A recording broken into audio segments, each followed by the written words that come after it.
All right, warm up ahead, and here's Darren Peck to tell us about it. Darren?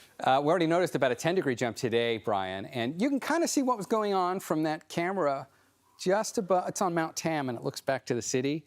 Watch the last 6 hours from this camera.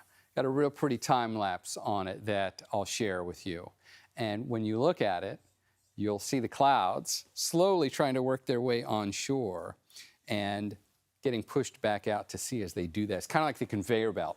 Like the clouds are pushing in that ribbon of marine layer through the bay, and then watch the clouds melt back. Conveyor belt keeps moving forward, but the temperatures warm it up enough that the whole thing melts back to the coast. So it's sunshine for everybody now. Let me show you a couple of other examples of that. The camera on the top of Sutro Tower, looking back out towards downtown. Let's get into San Jose now. That's the live view over downtown, where we started out with gray skies today, but that didn't last long. Clouds burn back, and it's been sunshine pretty much all day. Right now, 76 in San Jose, temperature 80 in Santa Rosa, mid-80s inland. Those numbers are about 7 to 10 degrees warmer than they were yesterday at this time, and we should pretty much stay right here for tomorrow. Very similar numbers to tomorrow to what you're experiencing right now.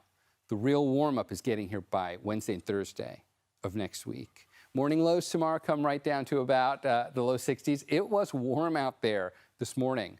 And if you're an early riser, expect Sunday morning to feel quite nice. If you like it relatively warm, temperatures will be about 7 or 8 degrees warmer than what you have typically experienced when you step outside, thanks to the cloud cover.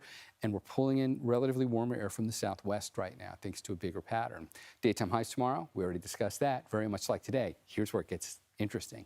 Average daytime high for inland spots would be 84. That's exactly what those numbers just look like for today and tomorrow, where we're not changing. So there's Sunday, where it's just like today at 83. Look at the arcing line. That takes us way up above that yellow line, which would be average 104.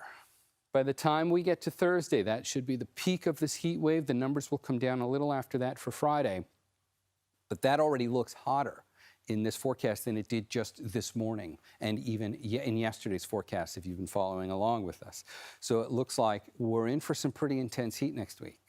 Having said that, it's nice to see, believe it or not, an honest-to-goodness atmospheric river right now, a moderate strength one hitting the far northwest coast of California. Showed you the rainfall totals, 1.5 to 2 inches of rain falling today and tomorrow in Crescent City. We're not going to see any of that down here, and the accumulated rainfall obviously stays too far north for us to get any benefit from it. But if you look at it close up, look how tantalizingly close we are to a mid-June pretty significant rainmaker. It doesn't do anything for the drought. Most of that's going up into Oregon, but it was nice to at least see it. And boy, now you look at the 7-day and you can see what is coming.